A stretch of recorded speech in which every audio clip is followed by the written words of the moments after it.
where my spot is.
Roberto.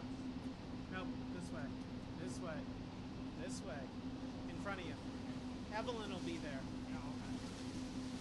Evelyn will be there this time.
Australian? Yes, exactly.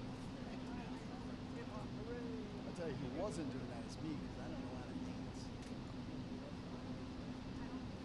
I think those were officials. This is the press now. Officials already there. She had an official banner on her arm. I think they all. Yeah. I think they all do. Look.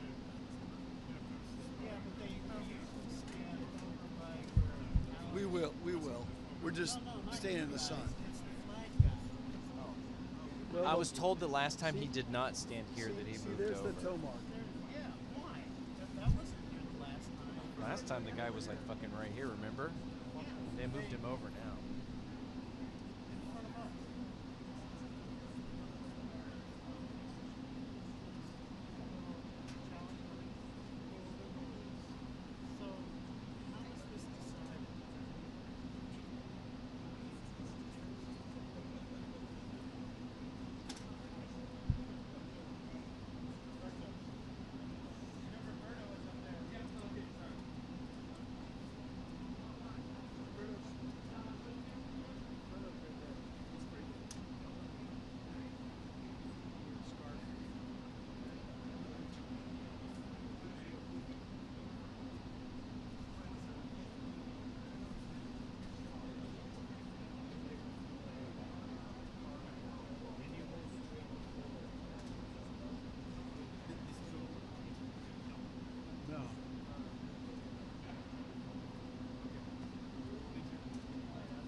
to sneak up with the TV guys.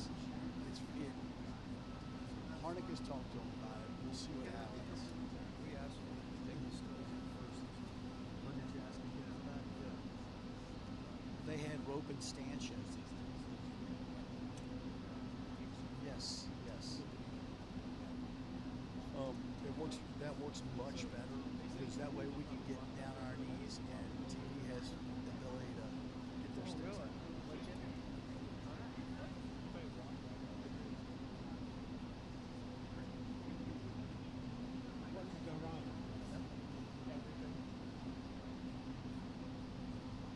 No, you won't get a heads up, so just be prepared.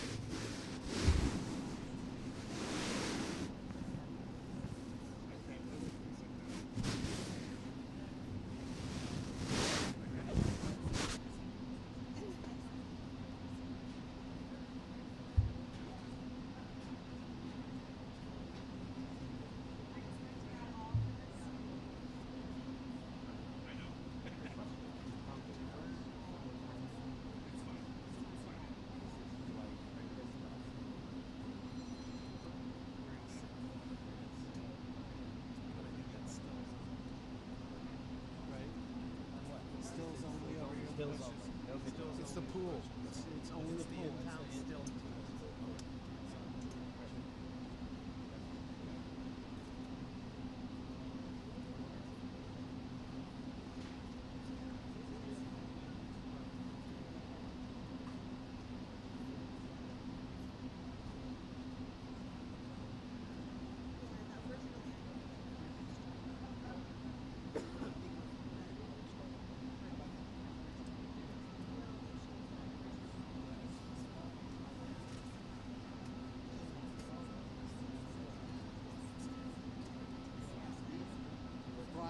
I don't know if you're doing it intentionally, but your tie is pretty canonized.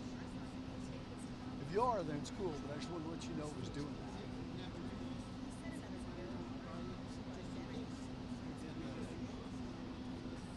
Grade school today.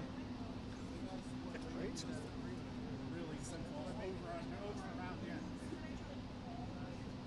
That's the only one I do, and I love it. It's my I favorite. normally do one of the big, like, full loser ones. I always do Just because a- it doesn't go anywhere. I do a half one.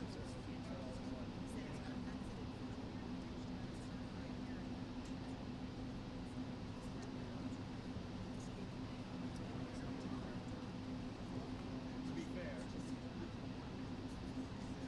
Especially this one. It's very spread.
You talking about the phone?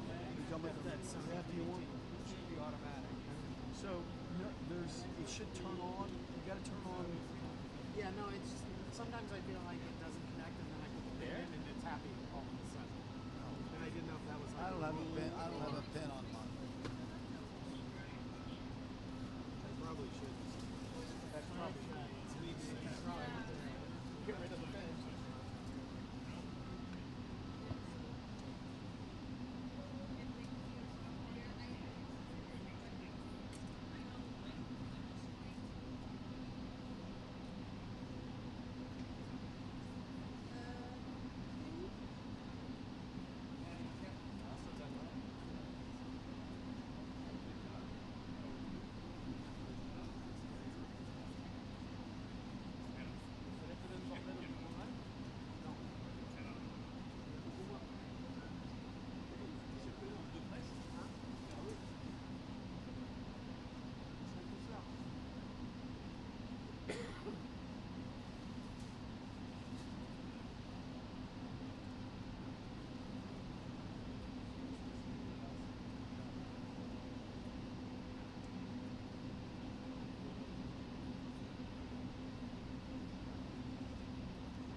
That's all said. It's just sometimes I just notice sometimes it gets happy when I enter the pin. You know, the gremlins are happy. The little mice that are running around in there making.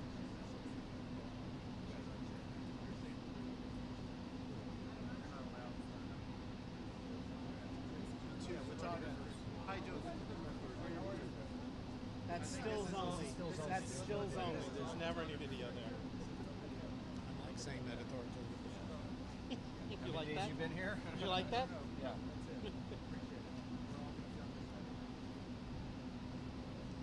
I can authoritatively tell video to photo. No.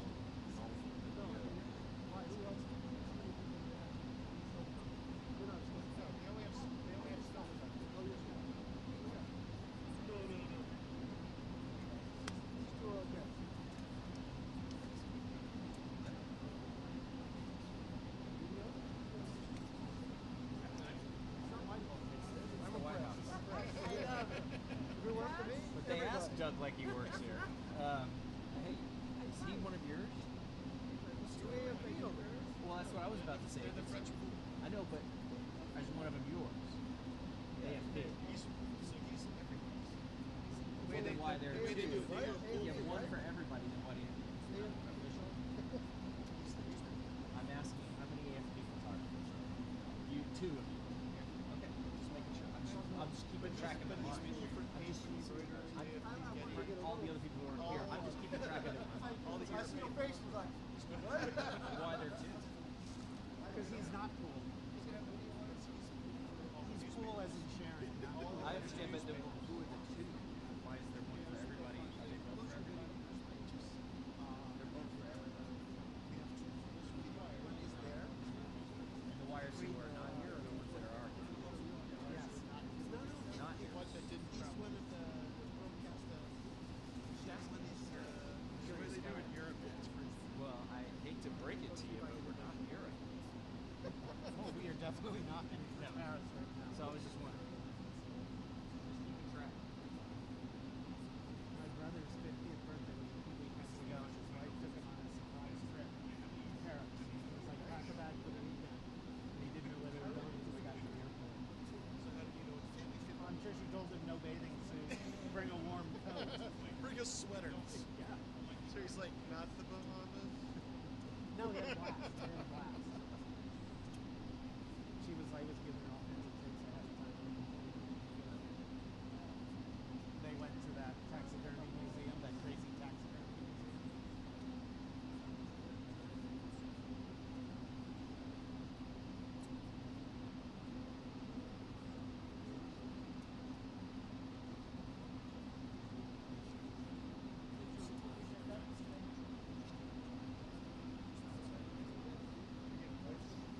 As long as he doesn't block Dan.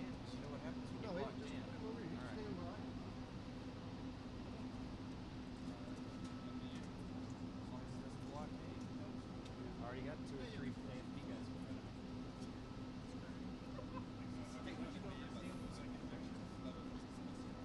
Quoi alors? Je me mets là? Juste monsieur.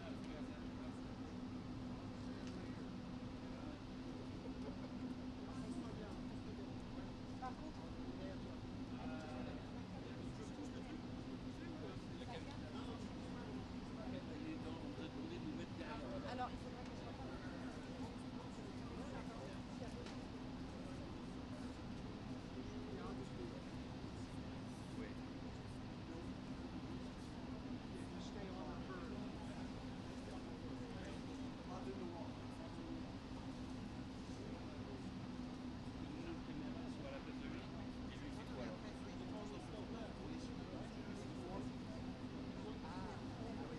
Tu veux changer?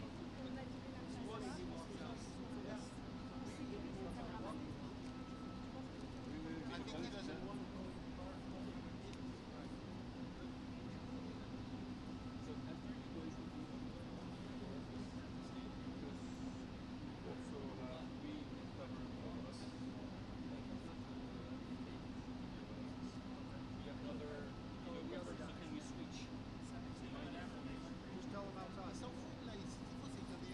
Oui, c'est ça, je suis en train de voir avec lui, parce que la caméra n'est pas la même taille. Ah. It's the other camera. It's a pro one. The pro one I saw. Ok, on va inverser. Parce que Noélie, elle va tracer au. On va inverser. Souci ou pas, on va le faire. Tout va bien.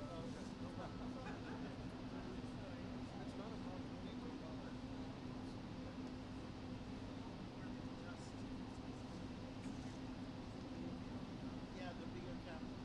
Because it's the one that has to go inside the oval. There's 2 cameras. One is doing the oval, one is doing the press conference. Oh, I see. That's why. This is the camera.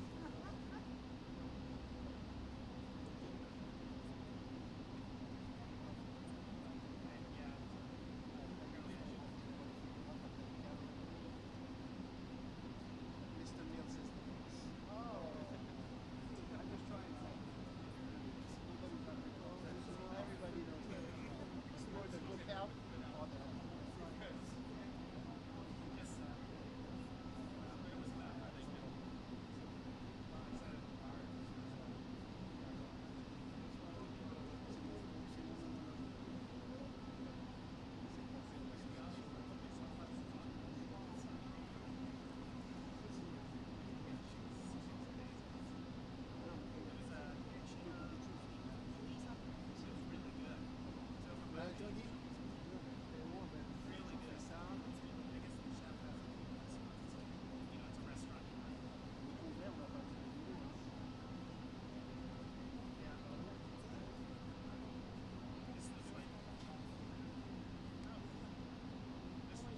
Ah oui, il y a les cams.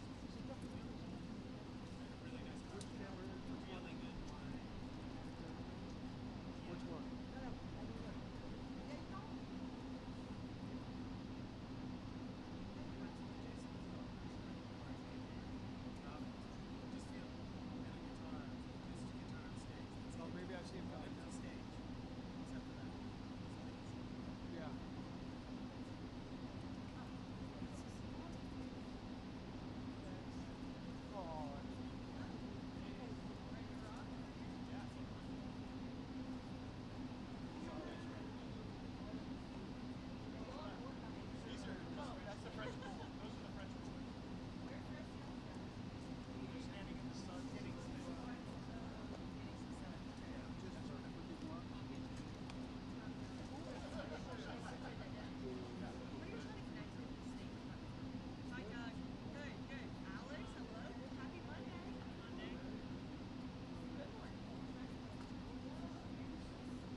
Oui, ce oui, truc on a le est- verre, dès on a que le ce truc verre. est terminé, on passe là-bas en Non, bas. non, non, on les suit de terminer.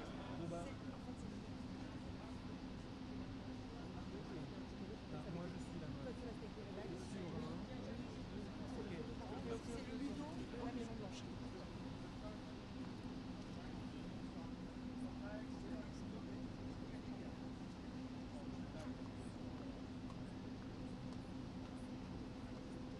Ouais, mais pour l'instant, j'ai pas encore, ça monte pas les cartes. I'm gonna be in there. Yeah, we're gonna slide. Yeah. Okay. I'm just launching. Getting it. Yeah.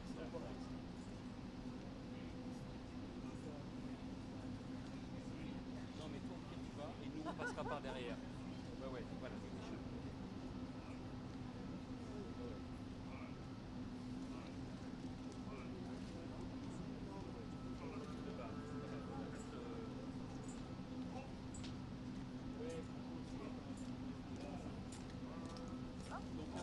Ready?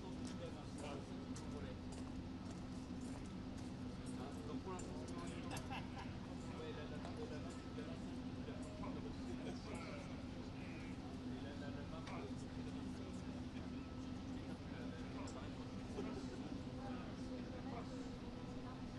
Ouais, parce que lui, il va prendre la... Moi, je vais rester là. S'il y a un moindre problème, comme ça, je peux Nous, on va pousser. être là-bas. Et vous restez là-bas. Et moi, je te rejoins avec le pied. Ouais. Ou tu veux que je peux te laisser le pied? Laisse-moi le pied. Il est léger. Je préfère rester dans le coin. En étant stable, je ne gêne pas. Comme ça, je reste derrière.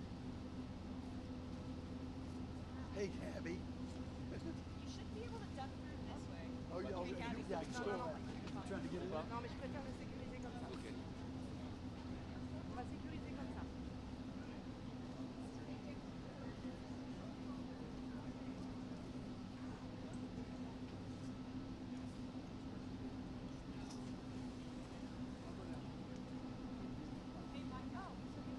No.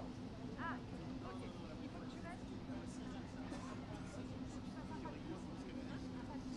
Good? Okay, good.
Thank you very much. We very much appreciate the attention. Today's a big day in that we had a G7 and President Macron, who's a very special man in my book. We were together. We did it together. And I think a lot of progress has been made. We've had some very good talks with Russia. We've had some very good talks with others, and we're trying to get the war ended with Russia and Ukraine, and I think we've come a long way in a short period of weeks. And the president's been very helpful also. And we're also talking about trade, various trade deals that we will be doing with France, and we'll be discussing a little bit further. Then we'll have a press conference later on. You can ask some questions. We'll be having a press conference in a little while. We're going to have lunch with the entire French staff, and we look forward to it. And again, the relationship's been very special with France and very special with this gentleman on my right. And we look forward to keeping that going for a long period of time. Thank you very much. Thank you. Thank you, Mr. President. Thank you. Thank you. No, thank you. I want to thank Mr. President for his hospitality. We had a good discussion this morning for the G7 here. Yeah. And for the third year of this war in Ukraine, and I think our common objective clearly is to build peace, and a solid and long-standing peace. And this is what we will discuss, obviously, because I have great respect for the bravery and the resistance of Ukrainian people. And we do share the objective of peace, but we are very aware of the necessity to have guarantees and solid peace in order to stabilize the situation. I'm here as a friend because through centuries we've been friends, and we are personal friends, as you mentioned it, because we work very well together. And I think the US and France always stands on the same side, the right side, I would say, of history. Mm-hmm. And this is exactly what is at stake today. And this is a very important moment for Europe as well. And I'm here as well after discussions with all my colleagues to say that Europe is willing to step up, to be a stronger partner, to do more in defense and security for this continent, and as well to be a reliable partner and to be engaged on trade, economy, investment in a lot of topics. So I'm very excited by the discussion we will have, and obviously we will follow up. And I want to thank you again, Mr. President, for your presence for Notre-Dame de Paris. It meant a lot for French people, and I want to thank you for that. That's the cathedral, and they've done a fantastic job. The president's done a great job in bringing it back. That was a terrible thing, like, what, 5 years ago? Yeah. Watching that burn was a very horrible sight, and you've done a fantastic job in bringing it back, so I congratulate you. Thank you for being here. Thank you, Thank you President. very much. Thank you. Anybody want to ask a question or two, or is that a foolish question? It looks like we're getting very close. The deal's being worked on, and we're, I think, getting very close to getting an agreement where we get our money back over a period of time. But it also gives us something where I think it's very beneficial to their economy, to them as a country. But you know, we're in for $350 billion. How we got there, I don't know, but that's a lot of money, a lot of money invested, and we had nothing to show for it. And it was the Biden administration's fault. The Europeans are in for about $100 billion, and they do it as in the form of a loan.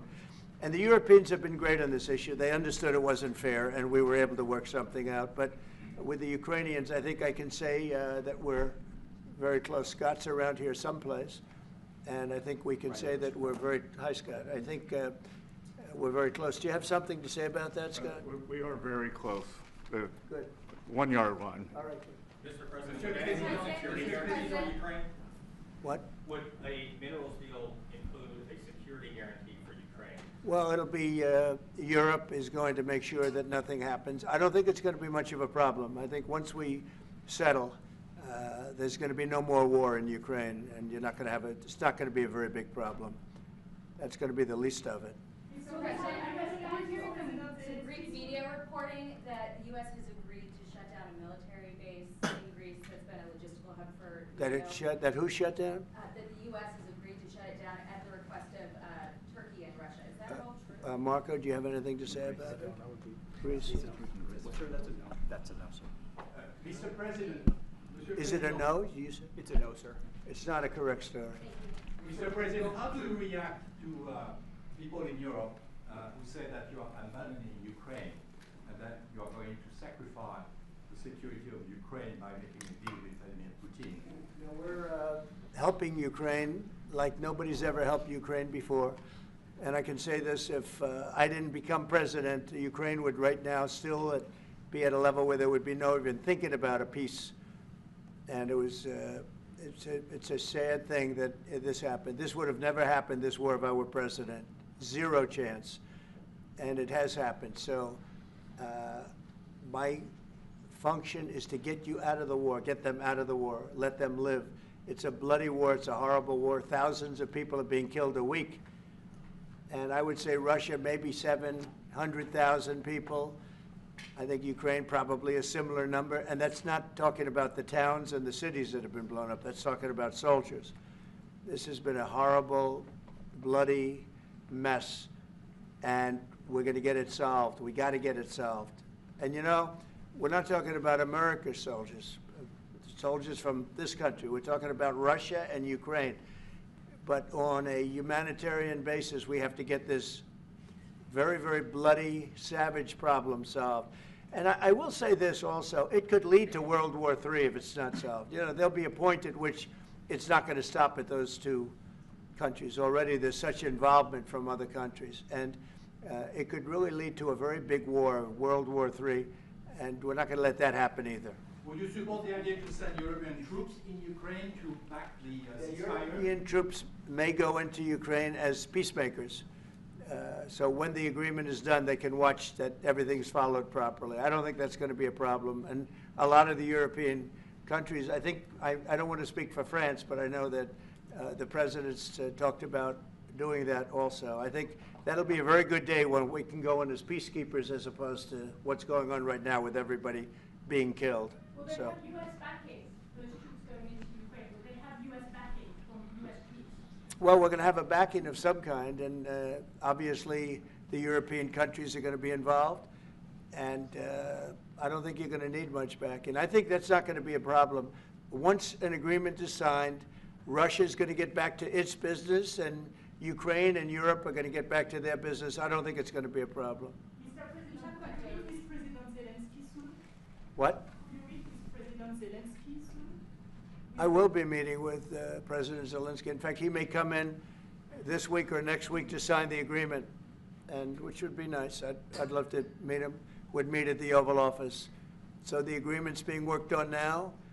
They're very close to a final deal. It'll be a deal with rare earths and various other things, and he would like to come, as I understand it, here to sign it, and that would be great with me.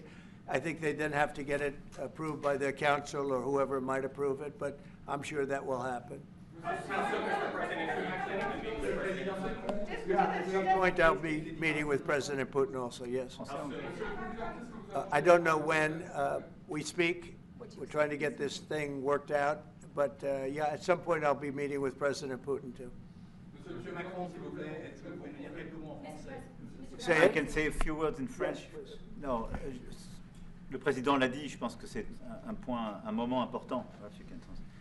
C'est un moment important de la discussion. On veut bâtir la paix en Ukraine et le bilan qui a été rappelé est une réalité. Il y a d'1 million de morts et de blessés depuis le début de ce conflit et de cette guerre d'agression. Notre volonté, c'est que cette paix dure, parce que nous avons déjà eu un cessez-le-feu et une paix qui n'a pas été respectée. C'était les accords de Minsk, 1 puis 2. Et donc le corps de cette discussion, c'est de s'assurer d'abord qu'il y ait un cessez-le-feu, ensuite que les Ukrainiens soient impliqués. Et je pense que ce que vient de dire à l'instant le président Trump est très important, c'est-à-dire qu'il va rencontrer rapidement le président Zelensky pour signer cet accord sur les minerais critiques et les terres rares, et que c'est aussi un moyen d'avoir une implication américaine forte. Les Européens sont prêts à prendre leur charge sous des formes diverses de soutien à l'armée ukrainienne, de présence, y compris pour s'assurer que la paix soit durable.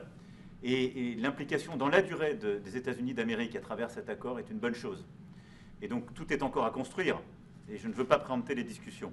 Mais nous partageons le même objectif, et ce qu'on a discuté ce matin pendant 1 heure après la visioconférence ensemble. Est-ce qu'on va continuer de travailler? Et ce sont pour moi des bonnes avancées. Et l'annonce de... Est-ce que l'intégrité territoriale de l'Ukraine President est encore Trump objectif? has already spoken about this just a moment ago. This is exactly what we want to do. We want to build peace with Ukraine. As President Trump mentioned, there are already 1 million dead and wounded in Ukraine since the war began. We had a ceasefire in the past that was not respected. This was under the Minsk Agreements 1 and 2. President Trump, as he said, will be meeting with President Zelensky to sign a deal on rare earths, and we are pleased to see this very strong American involvement.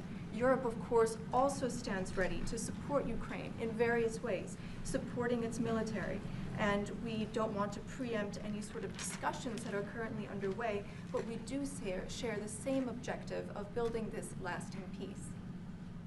I just want to tell you a little story. So we were at the Eiffel Tower having dinner with your wonderful wife and with my wonderful wife, and we came out and he started speaking the French deal.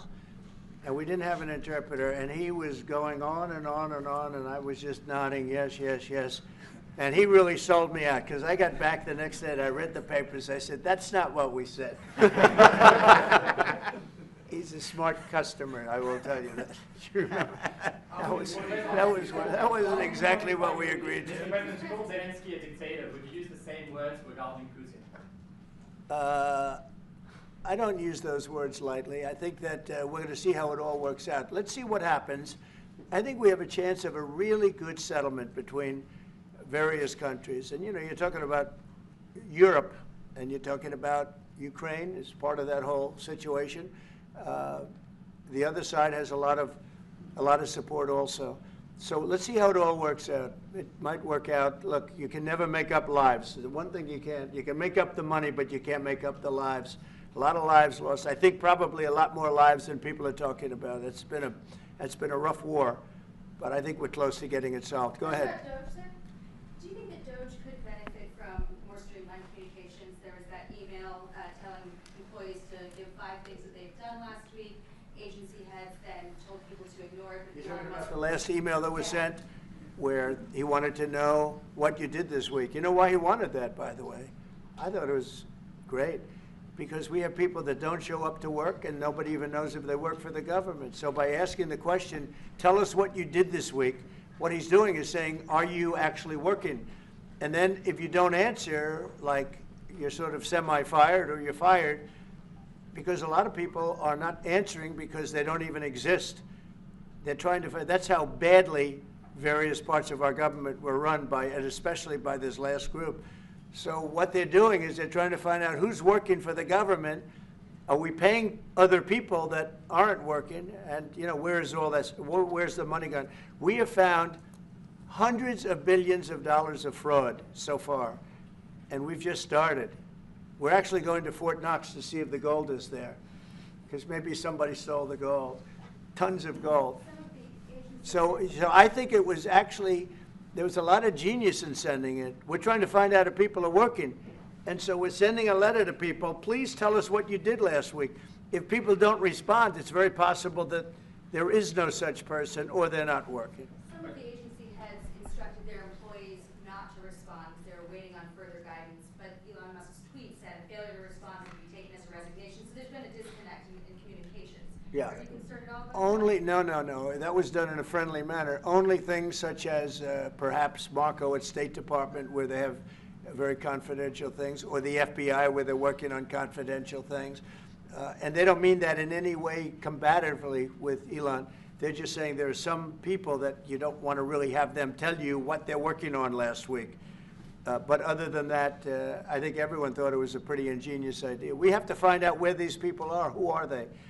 And we said, if you don't respond, we assume you're not around. And that holds, that stands. And you're not getting paid anymore, too. So, you know, we're doing a real job. And we just had a poll come out, I guess the Harvard poll, saying that it's massively popular what we're doing.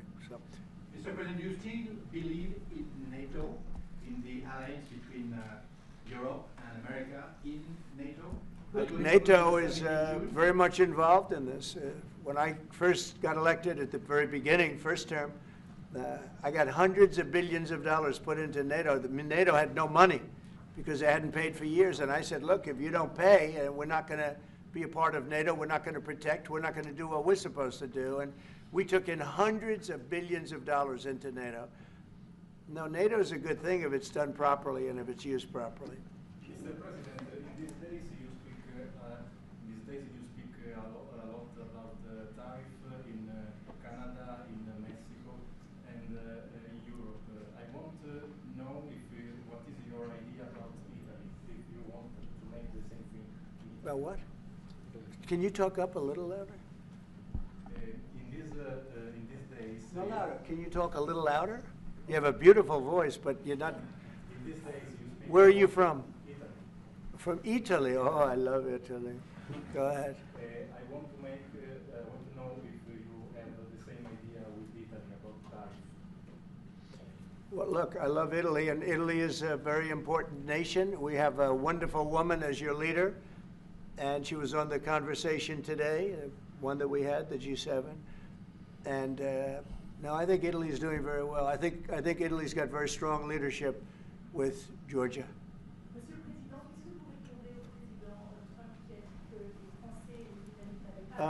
Any other questions over here? Yes, ma'am.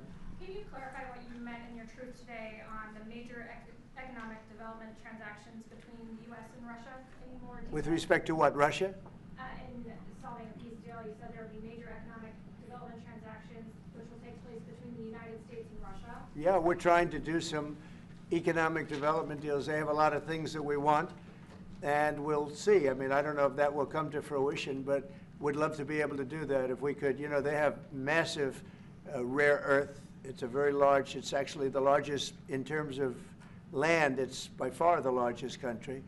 And they have very valuable things that we could use, and we have things that they could use, and it would be very good if we could do that. I think it would be a very good thing for world peace and lasting peace. Well, I mean, our first, by far, our first thing that we want to do, the first element of the overall transaction is ending the war. But if, just as we're doing with Ukraine, if we could do some economic development in terms of Russia and getting things that we want, something like that would be possible, yes. Mr. President. Yes, go ahead, please. Can you explain the rationale in having the U.S. vote against the UN resolutions that Ukraine proposed and also the U.S. proposed? I would rather not explain it now, but it's sort of self-evident, I think. Mr. President, talked about increasing the tariffs on products from the European Union. Is that still something you want to do today? Well, it's not increasing, it's reciprocal. So whatever they charge us, we're charging them. So it's not a question of increasing. If they charge us 20%, we charge them 20%. If they charge us 30 or 40%, then we do that too. So that would be on European Union, but that really would be with respect to everybody. It's reciprocity. So reciprocal. Whatever they charge us, we charge them. Nobody has a problem. Even you, I see you don't have a problem anymore, right? Mr. President, are you thinking of going to Moscow soon, maybe in May for the 9th of May for the anniversary? I mean, not soon, but I would be certainly, if this all gets settled out, which I think it will, sure, I would go there, sure. And he'd come here, too. On the 9th of May on the Red Square? I don't know the 9th of May, no, I don't. I think that's pretty soon. But no, at the appropriate time, I would go to Moscow. I think the war could end soon. How soon? Within weeks. Weeks? Yeah, I think so, right? Don't you think so? I'd like to have you. I think we could end it within weeks if we're smart. If we're not smart, it'll keep going and we'll keep losing young, beautiful people that shouldn't be dying. And we don't want that. And remember what I said, this could escalate into a third world war. And we don't want that either. Mr. President, your envoy Steve Witkoff suggested a temporary ceasefire in the conflict, but the Russian government has denied that out of hand. Are you worried that they're not dealing in good faith? No, I think they, at some point, will agree to that. I think they probably wanted to. And I think once you have a ceasefire, it's going to end because they're not going from a ceasefire back to war.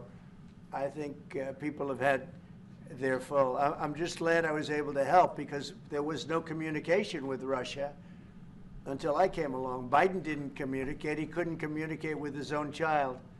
So Biden didn't communicate. He couldn't, it was terrible. He hadn't spoken to Putin in 3 years. You're trying to end a war. People are being killed. Every week, thousands of people are being killed. Soldiers, in this case, mostly. Also towns, you know, as missiles go in and back and forth. No, it's a shame. This should have never happened. This is a very sad, this is going to go down in the history books. This is a very sad moment because that should have been stopped. That should have never started. And if it did start, it should have stopped the first week, not 3 years later. Okay? Je vais répondre, if you allow me, because I had juste, je pense que plusieurs questions de vous et de votre collègue qui ont été posées en français et qui rejoignent les questions posées par les collègues américains. D'abord, cette discussion est utile et construire la paix est une nécessité. La deuxième chose, c'est qu'il y a aujourd'hui une capacité de dissuasion qui est restaurée et que c'est ce que veut dire le président Trump quand il dit qu'il n'y aura plus de problème. Je pense que la force du réengagement américain aujourd'hui, c'est en quelque sorte l'incertitude aussi pour le président Poutine. Et donc il y a une capacité de dissuasion qui est là, qui permet de sceller d'abord sans doute une trêve, la capacité à vérifier que cette trêve est respectée, et ensuite un accord de paix qui permettra de reconstruire l'Ukraine, mais de lui apporter aussi les garanties de sécurité. Dans le cadre de ces garanties de sécurité, nous pensons que nous avons notre rôle à jouer. Et donc, on verra à ce moment-là de la discussion, je ne veux pas la préempter, ce qui est nécessaire pour que l'Ukraine puisse rester un pays souverain. Et d'ailleurs, dans les discussions entre l'Ukraine et les États-Unis d'Amérique, il y a cette question d'une souveraineté ukrainienne qui est respectée. Et donc, nous, ce que nous avons préparé, en particulier avec nos partenaires britanniques, dans le cadre d'un travail très étroit qu'on a mené ces dernières semaines, et partagé avec tous les pays européens et alliés qui sont prêts à s'y joindre, c'est l'idée de dire on est prêt à apporter ces garanties de sécurité. Les conditions, elles doivent en être définies. Elles doivent être définies par l'accord. Ça peut aller jusqu'à l'envoi, comme l'a dit le président, de troupes qui iront observer que la paix est bien respectée, qui iront se positionner, pas sur la ligne de front, pas pour justement, en quelque sorte, être dans le conflit, mais marquer une présence comme une garantie. Il y a d'autres moyens de soutenir qui peuvent être des soutiens accrus et capacitaires à l'armée, des structures nouvelles. Et je pense aussi que l'accord qui est discuté, le président l'a dit, la crédibilité américaine qui est mise dans ce moment, c'est aussi montrer que chacun est dans son rôle, mais que nous avons une unité, Européens et Américains, et donc avec une forme de garantie que les Américains prennent par la discussion sur les minerais critiques qui sont en train de finaliser. By the way, that is the most beautiful language. I have no idea what he's saying, but that is the most elegant, beautiful language. Go ahead, please. This is a question that was asked by several. What we need to do is make sure that we are building peace. We have deterrence capabilities that have been restored. As President Trump said, there won't be any more problems. We've seen the U.S. re-engagement and the message that that sends to Mr. Putin. We have deterrence, which will allow a truce to take place, verification of that truce, and then a peace agreement can be put in place so that we can start rebuilding Ukraine with security guarantees. And we have a role to play in that. Again, I'm not preempting any discussions, but we've spoken about Ukraine's sovereignty, and that has been a subject of discussion between the U.S. and Ukraine. We have also been working closely with our British partners this week. We've shared this information with other European countries, and we are ready and willing to provide those security guarantees, which could perhaps include troops, but they would be there to maintain peace. They would not be along the front lines. They would not be part of any conflict. They would be there to ensure that the peace is respected. Our assistance may include other capacity building, perhaps for the military. We see U.S. credibility here. We each have our role to play, but it will be done in a united fashion. Mr. President, do you think that Ukraine should give up a part of its territory? Well, we're going to see. It's a negotiation that's just starting, and you know they've been fighting, and there's been a lot of land that's been taken. So we'll have to see how that works out. That's part of the negotiation. I will say there was great unity in that room today. You know, we were via Skype or whatever, but it was great, tremendous unity today in that room with the other countries. I was very impressed by it. Can they take it back what they lost in the past years? That's not an easy thing to do, is it, right? It's not an easy, you know, he's asking whether or not you can take back the land that they lost. And I say that, yeah, perhaps some of it, yeah, I hope so. But that's not an easy thing to do. But not everything. It's going to be something we're talking about. Will you convince Vladimir Putin to accept the European troops as peacekeeper? Will you think? Yeah, he will accept that. He will accept I've asked him that question. You talked to him? I've asked him that question. Is France going to lift the block on the? Because he's not, look, if we do this deal, he's not looking for more war. He doesn't mind. But I've specifically asked him that question. He has no problem with it. Is France going to lift the block on the 300 billion in frozen Russian assets in Belgium? France has opposed unfreezing it to pay Ukraine and compensate the U.S. for its support. Is France going to lift its opposition to that? This is, I mean, we speak about frozen assets. We already used them to back precisely the loans negotiated at the G7. And it's part of the sanctions, so it will depend on the follow-up of the discussions.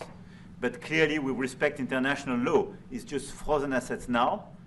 You can take the proceeds of the frozen assets, but you cannot take the assets themselves because it's not respecting international law, and we want to respect international How is law. one different than the other? If you can take the proceeds from it, how can you not? Because it's very different. You keep the assets, you take the proceeds because they are paralyzed in a certain way. You take the proceeds during the wartime, but you keep the assets, and it's part of the negotiation at the end of the war. Because, I mean, this war costed all of us a lot of money. And this is the responsibility of Russia, because the aggressor is Russia. So at the end of the day, this frozen asset should be part of the negotiation, all in all. Will France support the U.S. being compensated? I support the idea to have Ukraine first being compensated, because they are the ones to have lose a lot of their fellow citizens and being destroyed by these attacks. Second, all of those who paid for could be compensated, but not by Ukraine, by Russia, because they were the one to aggress. Again, just so you understand, Europe is loaning the money to Ukraine. They get their money back. No, in fact, to be frank, we paid 60% of the total effort, and it was through, like the US, loans, guarantee, grants, and we provided real money, to be clear. Okay. We have 230 billion frozen assets in Europe, Russian assets, but this is not as a collateral of a loan, because this is not our belonging. So they are frozen. If at the end of the day, in the negotiation we will have with Russia, they're ready to give it to us, super. It will be loan at the end of the day, and Russia will have paid for that. If you believe that, it's okay with me. But they get their money back, and we don't, and now we do. But, you know, that's we only will fight fair. both to do So something. you think Russia should be the one that pays everybody back? Are they the aggressor? Well, we're negotiating everything, and everything's on the table, and we'll see if we can get some land back, and we'll see about a lot of different things. And we're going to be making a little speech and say a few words in a little while. We're going to have another meeting, a luncheon meeting, and we'll see you in about 2 hours. Okay? Thank you very much, everybody. Thank you. Thank you. Thank you very much. Thank you. Thanks, guys. All right, head out this door right here, right here. Hey, Doug. Right here. Cameras are out the door. Outdoor. Moving out. Moving out.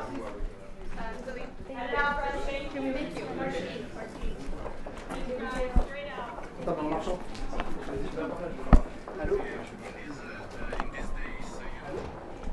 Emmanuel Macron est venu demander à Donald Trump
gentlemen, the President of the United States and the President of the French Republic.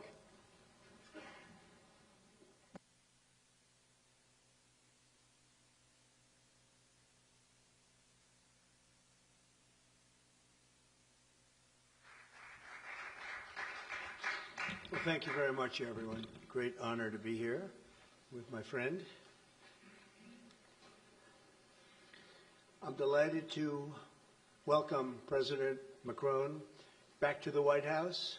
We've been together quite often, but not that often in the White House. We honored the President, First Lady of France, not so long ago. It was a beautiful evening, and we will not soon forget it. It was a beautiful day and evening, and many fond memories. I also want to thank Emmanuel for hosting me in Paris last December after a historic election win to witness the reopening of the spectacular Notre Dame Cathedral, where you did an outstanding job in bringing it back together. That was a sad day watching that burn, and 5 years later you had it up, and it was they say more beautiful than it was before, so I think that's a great achievement. That was not easy. France is America's oldest ally. Our cherished partnership has been a force for freedom, prosperity, and peace from the very beginning. We're now working on some very interesting developments. One in particular, as you know, the war between Russia and Ukraine.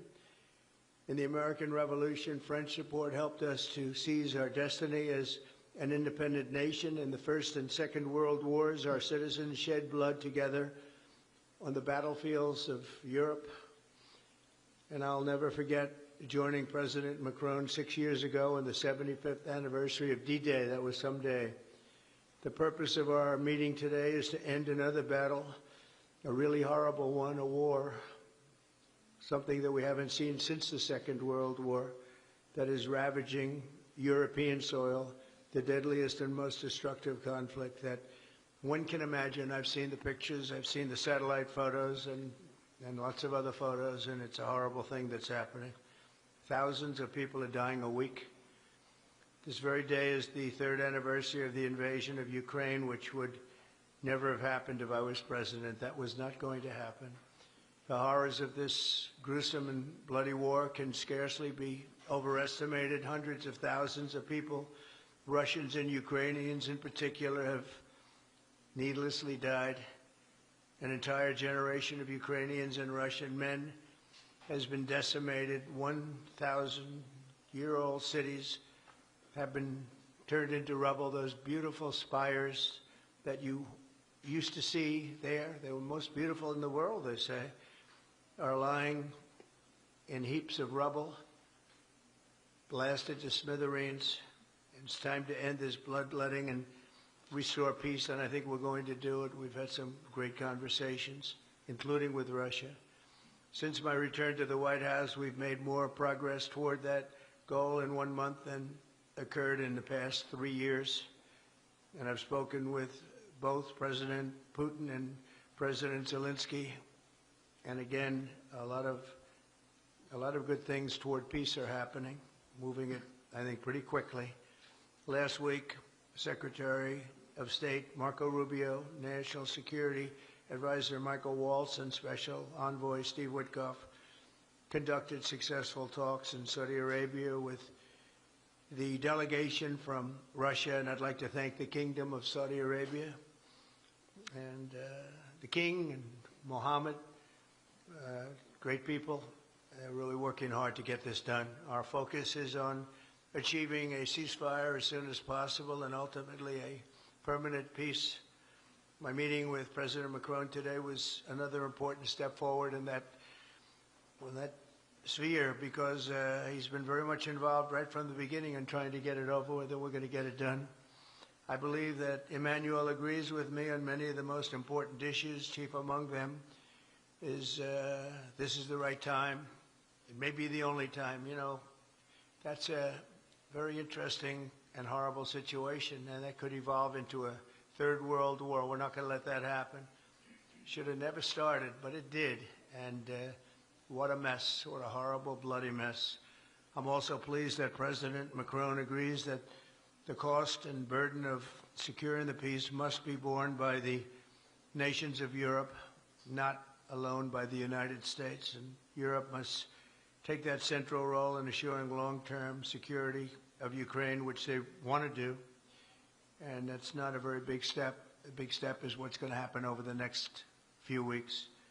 The United States has put up far more aid for Ukraine than any other nation. Hundreds of billions of dollars. We've spent more than 300 billion, and Europe has spent about 100. 100 billion, that's a big difference, and at some point we should equalize. But hopefully we won't have to worry about that. We have other things happening that maybe take that out of the realm of necessity. And while we've given vast amounts of military aid and money in form of grants, much of Europe's contribution has been economic relief structured as loans, for which they'll be repaid. Like the Europeans, I believe that taxpayers in the United States also deserve to recoup the colossal amounts of money that we've sent. The previous administration never even thought of that. They didn't think of a lot of things, like why did they let it start in the first place? That is why we must have an agreement with Ukraine on critical minerals and rare earths and various other things as security. And I think that that's happening. I think we've made a lot of progress. I had a report just given to me before walking in that we've made, Emmanuel, a great deal of progress toward getting that. I've been elected by the American people to restore common sense to Washington and indeed to the world. And I believe strongly that it's in the best interest of the United States, the best interest in Europe, the best interest of Ukraine, and indeed the best interest of Russia to stop the killing now and bring the world to peace. My administration is making a decisive break with the foreign policy failures of the past administration and, frankly, the past. I ran against a very foolish foreign policy establishment, and their recklessness has led to the death of many, many people. Under our administration, we're forging a new path that promotes peace around the world. And when I left office for the first administration, first term, we had no wars, we had no problems. We didn't have October 7th with Israel. We didn't have Russia and Ukraine going at it. We didn't have the problems in other parts of the Middle East. We didn't have inflation. It was a whole different world. And you know what else we didn't have? Millions of people pouring through our borders, many of them criminals released from other nations and put right into our land, murderers and drug dealers, gangs. We didn't have any of that. It's a different time, but now we have it and we're fixing it. We'll fix it all up. We'll get it done as quickly as possible. And we've made a great deal of progress. People are saying it was the best month for a president in our country's history. I hope that's right, but I feel it's right. We've done a lot of things in a very short period of time, 4 weeks. As I've said before, it's my hope that my greatest legacy, however, will be as a peacemaker and a unifier. I want to bring peace, not war. I thank President Macron for joining us today in this urgent work we're doing. We have some wonderful people up front right here that have worked so hard. Steve Witkoff, thank you very much. And Michael Waltz, thank you. Scott, thank you very much. And JD, thank you. They've really done a job. They worked very hard. It's a real passion to get this war ended. And I'd like to now invite Emmanuel to say a few words, and then we'll take questions. And again, Emmanuel, it's a great honor to have you with us at the White House. Thank you very much, please. Thank you, Mr. President. Thank you, dear Donald. Ministers, ladies and gentlemen, mesdames et messieurs, je vais dire quelques mots en français. Merci beaucoup, Monsieur le Président, cher Donald, pour votre hospitalité et cette visite. Vous l'avez rappelé, nous avons eu l'occasion ces dernières années, lors de nos premiers mandats, de pouvoir échanger à plusieurs reprises à Paris, ici à la Maison Blanche et à travers le monde. Ça a toujours été un bonheur et je dois dire que j'ai en effet ici des souvenirs encore vibrants. Et je veux vous remercier à nouveau, Monsieur le Président, d'avoir fait l'amitié à la France de vous joindre à la cérémonie de réouverture de Notre-Dame de Paris que vous venez d'évoquer à l'instant. Ça a été une très grande fierté pour les Françaises et les Français de pouvoir ouvrir la cathédrale au reste du monde, et votre présence a signifié cette amitié qui vient de loin, le président l'a rappelé, qui est aux origines, au fond, de l'indépendance américaine et de sa construction, et qui, à chaque fois que l'histoire a sonné, nous a ramenés ensemble du bon côté de celle-ci. C'est-à-dire comme étant unis pour défendre la paix, la souveraineté. Et je pense évidemment aux deux guerres mondiales qui ont scandé le XXe siècle. Au Lafayette, nous voilà, de Pershing jusqu'aux vétérans américains que nous célébrions il y a encore quelques mois sur la plage d'Omaha Beach, et j'étais très heureux de revoir d'ailleurs tout à l'heure, lorsque vous m'avez laissé quelques minutes entre deux de nos rendez-vous, l'un d'entre eux qui est venu me visiter. Je veux ici dire le grand respect que nous avons pour tous nos anciens combattants et les vétérans américains. Cette histoire nous oblige, et c'est celle qui nous lie dans le contexte du monde qui est le nôtre. Et le président l'a rappelé, le monde dans lequel nous vivons ne manque pas de défis. Alors cette visite, nous avons décidé ces derniers jours, avait évidemment un objectif premier qui est la situation géopolitique. Et je dois dire que, Monsieur le Président, je dois vous remercier tout particulièrement d'avoir accepté d'aménager votre agenda pour que nous puissions nous voir si vite. Et je considère que nous avons véritablement eu des avancées substantielles lors de nos échanges. Et c'est pour moi une étape très importante de ce que nous vivons.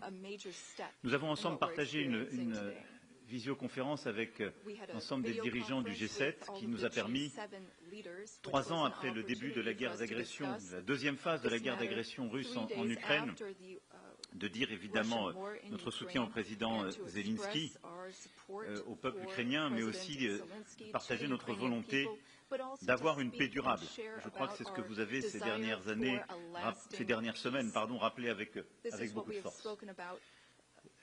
Depuis le 22 février 2022, où on nous annonçait une opération spéciale qui allait durer quelques semaines, chacun admire la bravoure du peuple ukrainien qui a résisté. Et vous avez raison de le dire, Monsieur le Président, nous avons aidé. Et je crois que nous avons eu raison d'aider, c'était notre responsabilité.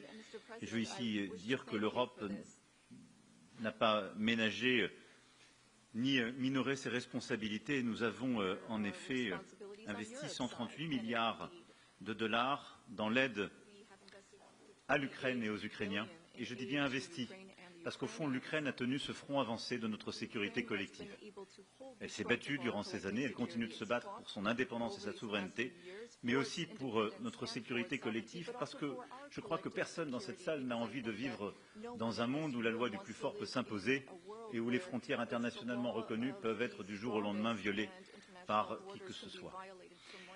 Alors, je considère que ces dernières heures, et vous l'avez d'ailleurs dit tout à l'heure, plusieurs choses se sont cristallisées et nous avons pu avancer sur plusieurs points. D'abord, je veux saluer votre décision de voir le président Zelensky et de finaliser en effet cet accord qui est important pour les États-Unis d'Amérique et pour l'Ukraine sur les minerais critiques et les terres rares, mais d'avoir cet échange de substances avec le président Zelensky dans cette phase est très important, et de pouvoir finaliser cet accord qui aussi acte votre engagement pour une Ukraine souveraine est, à mes yeux, un point très important et souhaitable. Ensuite, votre volonté de bâtir la paix, nous la partageons. Et je veux dire ici qu'en responsabilité,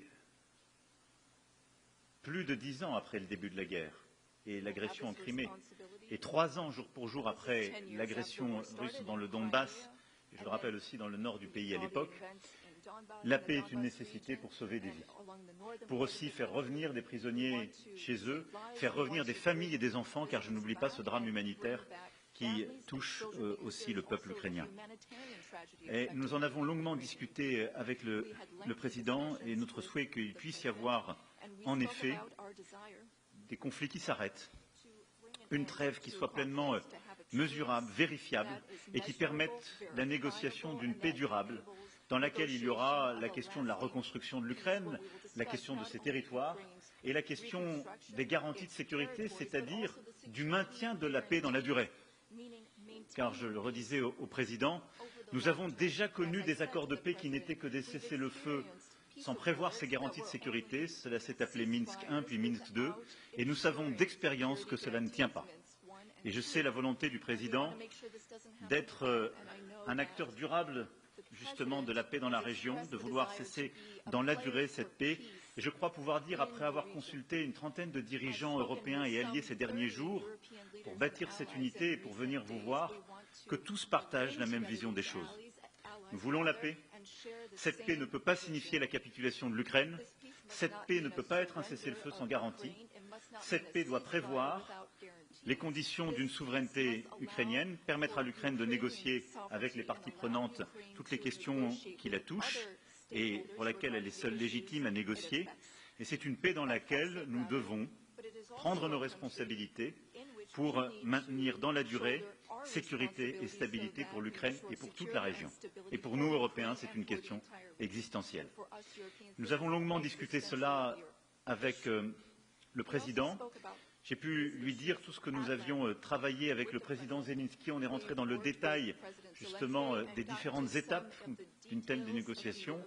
Et nous avons pu aussi évoquer tout le travail qui a été fait avec nos partenaires britanniques pour concevoir, justement, ce que pourraient être des déploiements de forces de paix sur le sol ukrainien qui constitueraient une part de ces garanties de sécurité à laquelle d'autres pays, d'ailleurs, sont prêts à se joindre et pour laquelle, évidemment, la solidarité, le soutien américain sont indispensables. Et je vous remercie, Monsieur le Président, d'avoir commencé le travail avec nous sur ce point.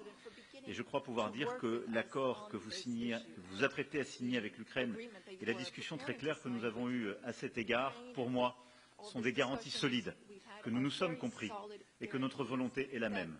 La paix le plus vite possible, une paix solide et durable pour tout le monde, et la reprise en quelque sorte d'une vie internationale qui permette d'offrir à tous des responsabilités. Donc dans ce cadre, des Européens qui prendront leurs responsabilités aux côtés de leur allié américain qui prendra les siennes.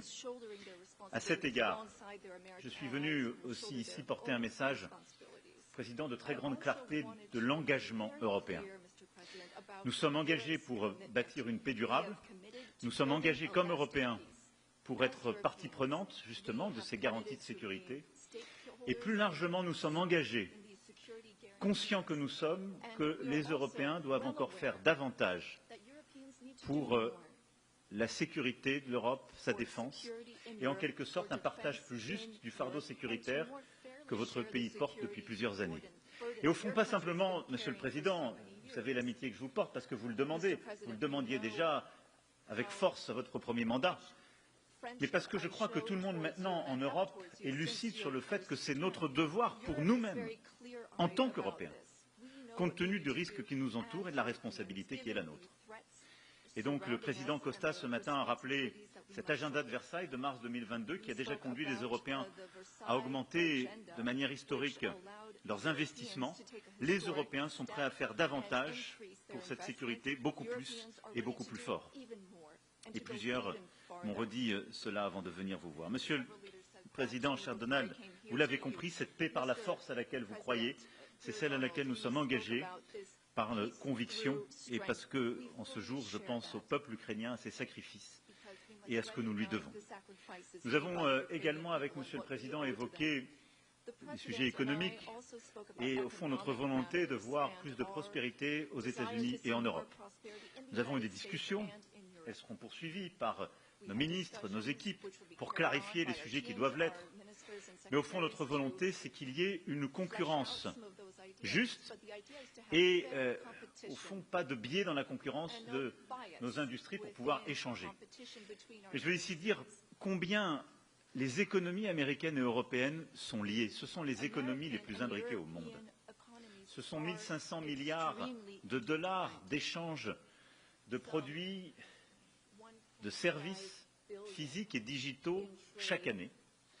Et je sais votre attachement à rétablir la balance des paiements.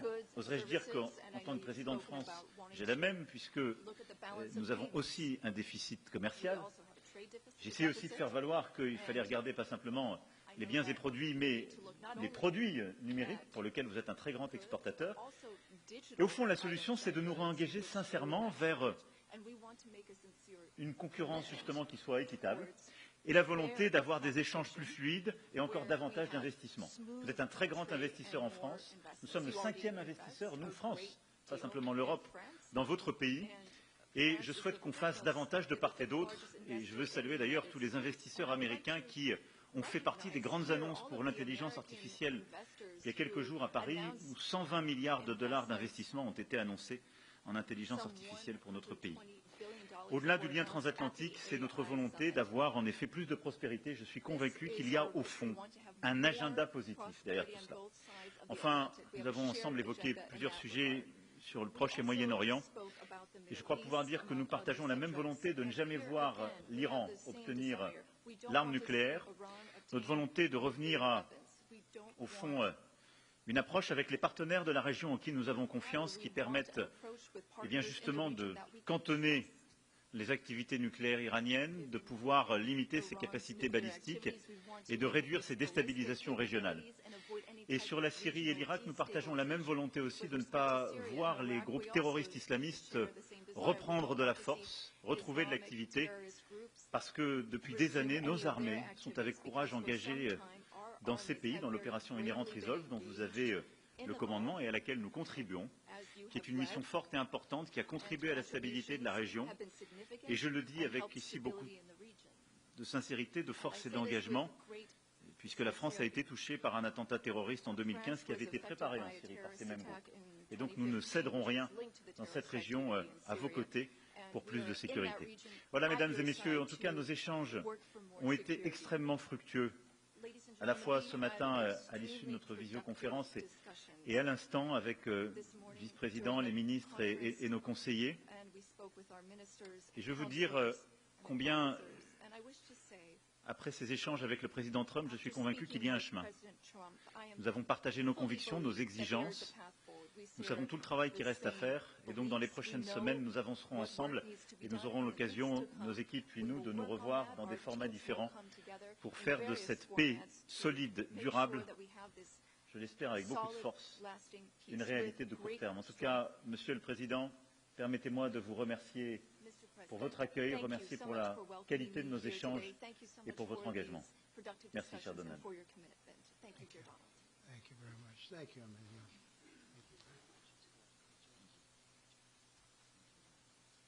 Okay, thank you very much. Brian, would you like to ask a question? Go ahead. Welcome, President Trump.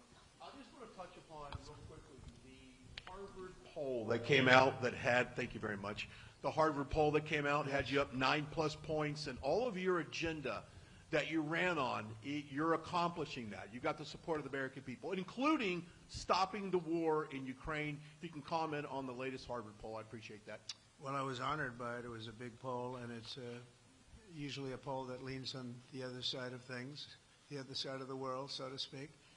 But the Harvard poll is a respected poll, and it has us not only leading, but leading by a lot, and leading on every single issue that we've talked about. And as I said, we've become the party of common sense, and I think that's a very important element now, common sense, because what's happening in the world and even in this country, some of the things that took place, many of them are now canceled, and the rest are being canceled as we speak. But we've moved very rapidly and I think very effectively. So I was honored by that poll. Thank you very much. Appreciate it. Go ahead, please. Go ahead. Mr. President, you said before that you would like to see Russia. Yes. Go ahead.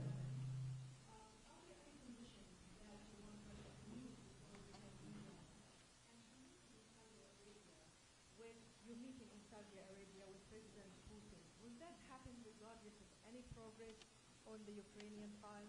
Yeah, I think the meeting in Saudi Arabia was a fantastic one. We met with the Crown Prince, who's a fantastic young guy. He's young, but with great imagination and tremendously respected all over the world. And he goes right to the king, and the king is incredible. Gotten to be friends with both of them very much, and they want to see this ended, and they're going all out to make sure that it is ended.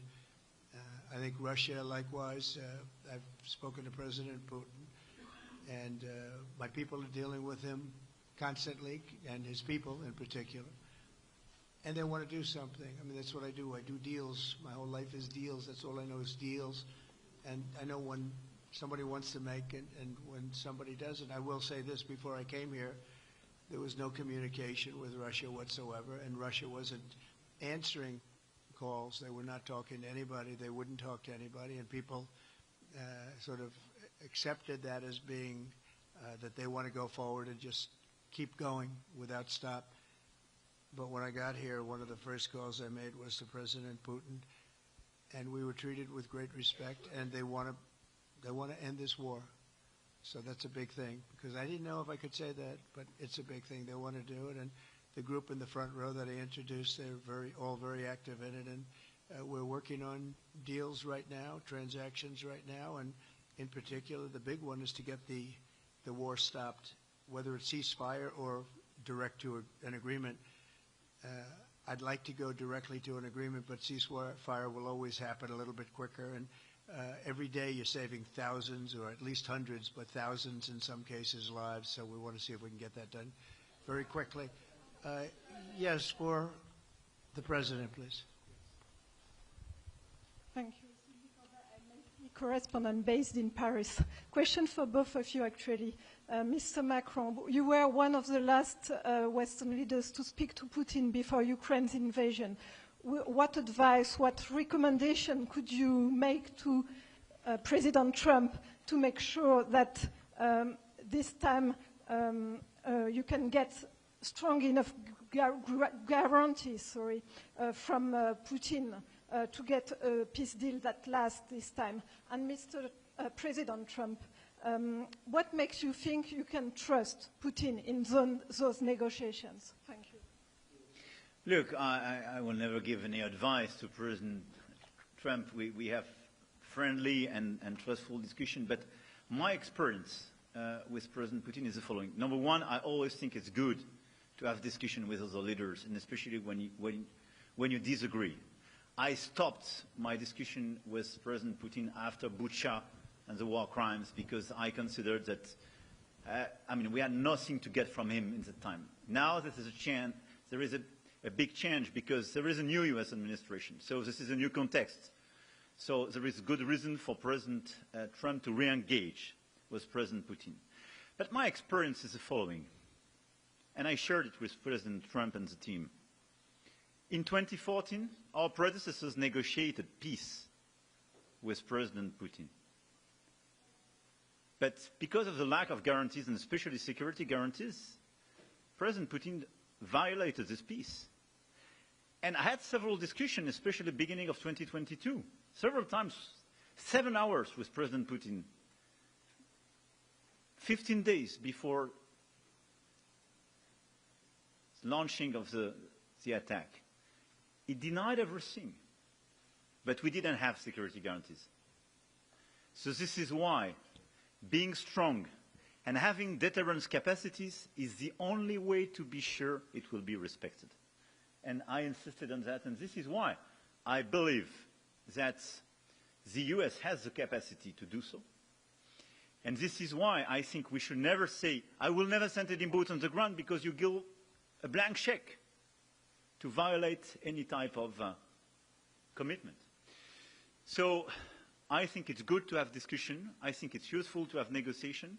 I think it's super important to go to the peace. But my strong point was to say, let's try to get something first which can be assessed, checked and verified. And let's be sure that we build sufficient guarantees on the short run. And this is where we are ready to be engaged. As for France, a lot of my European colleagues are ready to be engaged. But we do need this American backup, because this is part of the credibility of the security guarantees, and this is our collective deterrence capacity. And I have the feeling that the President has this capacity. I think it's very much to the benefit of Russia to make a deal, and I feel that we'll do that.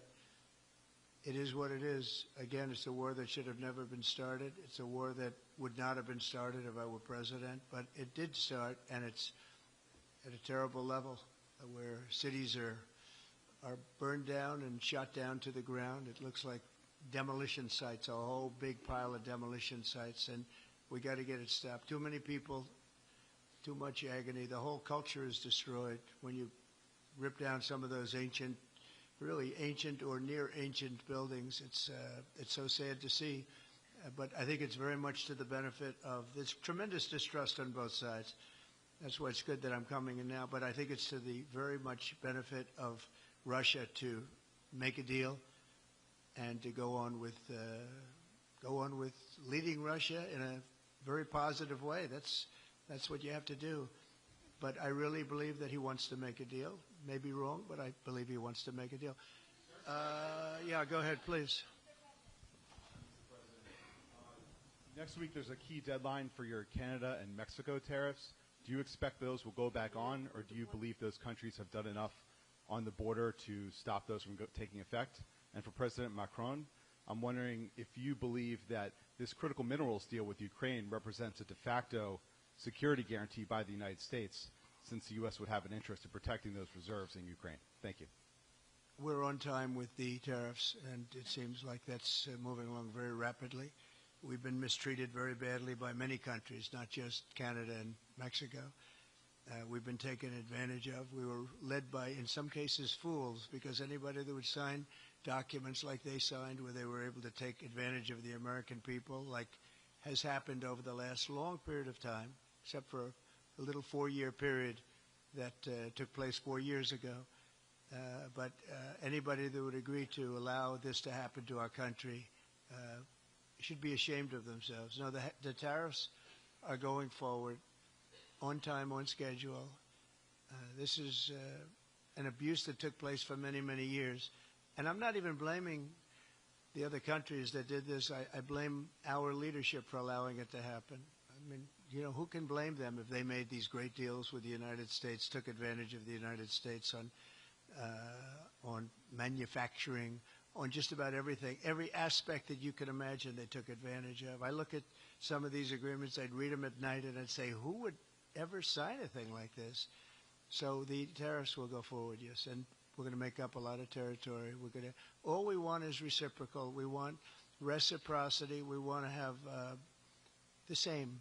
So if somebody charges us, we charge them. It's very simple, but it'll be very good for our country. Our country will be extremely liquid and rich again. Plus, we're doing other things, as you know. We're finding tremendous waste, fraud, and abuse at levels that nobody thought possible. You're seeing what's going on. And that was also part of the Harvard poll. Do you agree with what President Trump is doing with Elon and others that are looking for the waste, fraud, and abuse? And the numbers were staggering. It was like 70% to 2%. Everybody wants to find out. They don't like it. And, you know, the radical left or whoever it may be starts screaming about the Constitution, but it has nothing to do with the Constitution. It has to do with fairness to this country. It has to do with being ripped off. And when you read the things that all of these billions, and I mean many billions, hundreds of billions of dollars have been spent on, that's all you have to do is stand up here and read them. I could stand up all day and read the kind of things where we're spending all of this money. The good news is that when you think of how rich a nation we can be when we get rid of this, you know, sometimes you'll buy a company and you'll see it was really well run. They accounted for every penny. Well, not much you can do there. You got yourself a bad deal. This one is the exact opposite. Tremendous fraud, tremendous waste. And when you think of what it is, you know, Elon uses an expression, caring. If we had people that cared, just cared a little bit when they did contracts, when they negotiated with outside vendors on behalf of the United States. That's what I'm doing now. I'm negotiating for the people of the United States. So we're doing a great job of it. I will say we found it'll be hundreds of billions of dollars of waste and fraud and abuse. Thank you. Please. Look, I think this discussion is a very important one. First, because it's important for the U.S., and it will be a good occasion for a first very important meeting between President Trump and President Zelensky. Second, I think there is a lot of economic upside on both sides. And third, de facto, there is a recognition of Ukrainian sovereignty, a recognition of the Ukrainian interests, and this is de facto a very important alignment of interests. Now the security guarantees will be negotiated in due time in a full-fledged package of a peace security. But this peace, as it is now written and negotiated, and as this meeting is scheduled, is an important step forward, full-fledged peace agreement.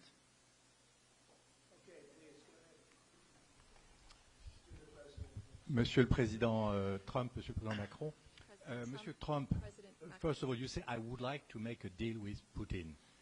So when you do a deal, it's a win-win deal. What are you giving to him and what is he going to give you to America? And I was impressed by the way you referred to Notre Dame and that you were impressed by the reconstruction of Notre Dame.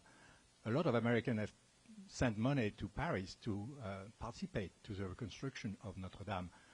As a President of the United States, are you going to contribute to the reconstruction of Ukraine?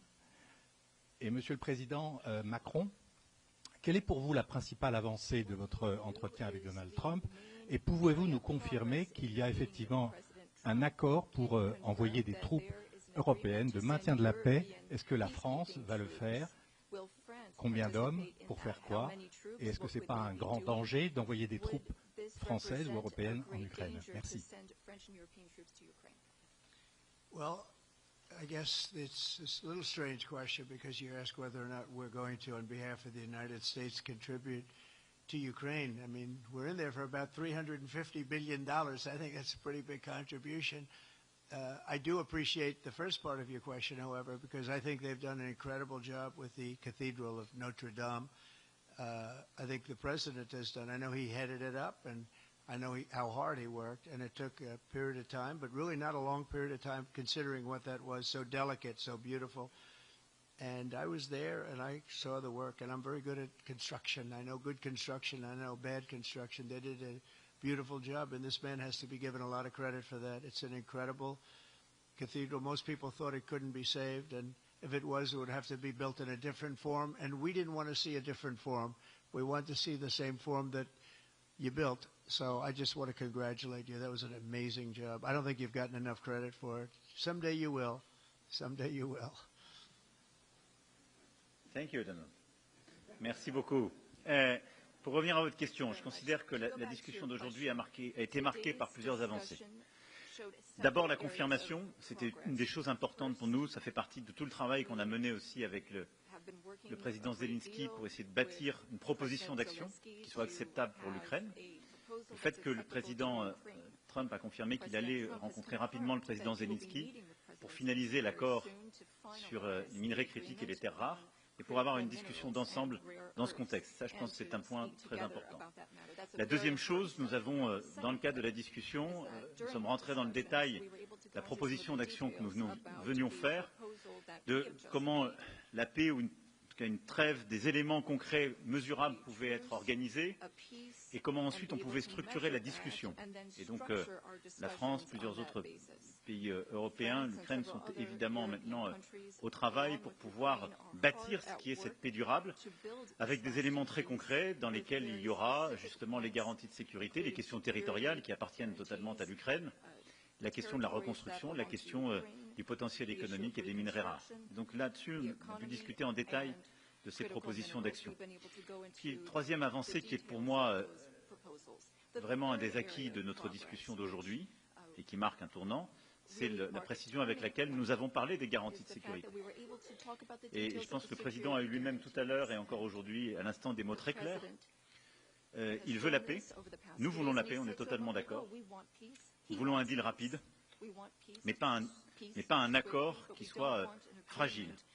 Et le fait qu'il y ait des Européens qui soient prêts à s'engager pour apporter leur réponse à ces garanties de sécurité, et qu'il y ait une clarté maintenant du message américain sur le fait que les États-Unis d'Amérique, comme alliés, étaient prêts à apporter justement un soutien, une solidarité à cette approche, est pour moi un tournant. Et c'était un des acquis de ce déplacement et de nos discussions.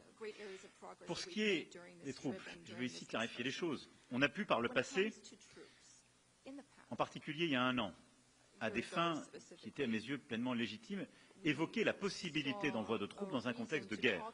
C'était pour recréer de l'incertitude stratégique. Là, quand on parle de troupes, on en parle le lendemain de la négociation d'une discussion de paix durable. Et donc, une fois qu'il y a une paix solide, durable, négociée, signée par l'Ukraine et la Russie, dont nous serons collectivement les garants, la France, a travaillé avec le Royaume-Uni ces dernières semaines pour dire nous, on est prêts à contribuer. Et donc on a eu un plan qui a été discuté entre nos entités militaires pour dire nous, on est prêts, pas d'aller sur le front, pas aller dans des territoires contestés ou occupés, mais à marquer notre soutien pour nous assurer que la paix telle que négociée et signée par les deux parties est bien préservée. Et donc, ce sont des déploiements, si je puis dire, totalement pacifiques, non engagés dans des combats, mais qui sont, si je puis dire, des déploiements de force de garantie. Elles seront, par définition, limitées, mais elles marquent une solidarité. J'ai échangé, je vous l'ai dit, avec tous nos alliés. Il y a plusieurs pays, européens et non européens, qui sont prêts à participer à cet effort. Les uns en continuant à aider l'armée ukrainienne, à maintenir ses capacités, à être dans la durée en termes de nombre de soldats ou en termes d'équipement.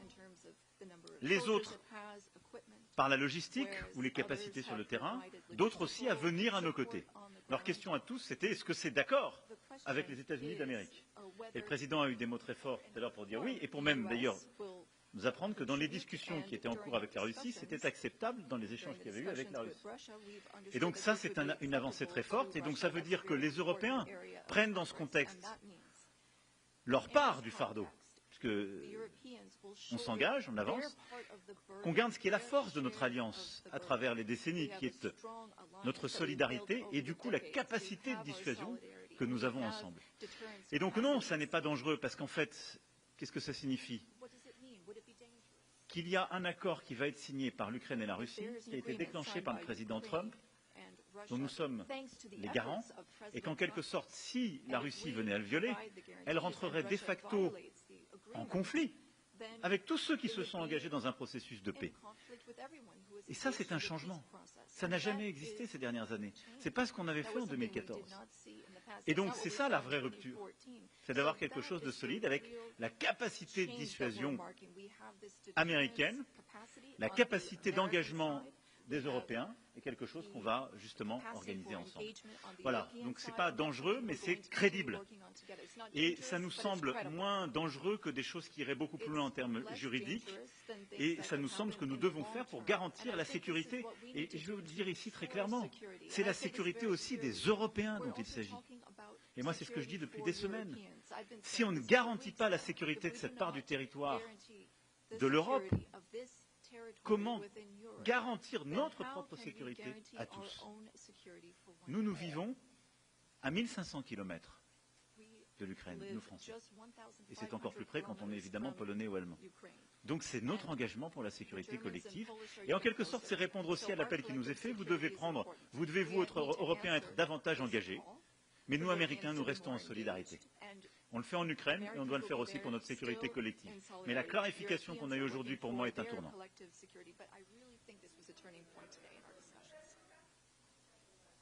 Emmanuel, thank you very much. Great job, and it's been wonderful being with you. Say hello to your beautiful wife, and we will see you again soon. We'll be speaking often. We'll get this thing worked out. We're going to get it done. So important, and great job. Thank you.